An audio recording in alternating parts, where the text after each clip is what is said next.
আমার বাবাকে স্মরণ করে আপনাদের সামনে আমাকে পেশ করছি। আমার বাবা যখন জেলখানায় আমাকে গিয়ে হুইল চেয়ারে বসা দেখেছেন, আমার বাবা যখন আমাকে হুইল চেয়ারে বসা দেখেছেন, ওখানেই বাবা চেয়ারে বসে পড়েছেন।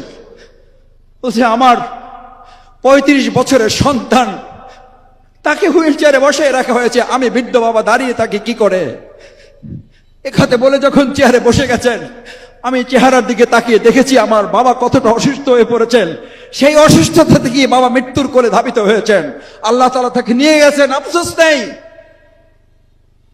কিন্তু আমাকে যারা হুইল চেয়ারে বসিয়েছেন, আমার বাবা সেই দৃশ্য দেখার পর পুলিশের লোকেরা যখন সান্ত্বনা দিয়ে মাথায় হাত দিয়েছে, খালুজান একটু ধৈর্য ধরেন, আমার বাবা দ্ব্যর্থহীন কণ্ঠ এই চেয়ারে বসা থেকে আবার দাঁড়িয়েছেন। পুলিশের লোকেরা ভালো করে কান খুলে শোনো, আমার 4 ছেলেকে আল্লাহর দ্বীনের জন্য, ইসলামের জন্য বহু আগে তাদেরকে আমি আল্লাহর দ্বীনের মুজাহিদ হিসাবে দিয়ে দিয়েছি।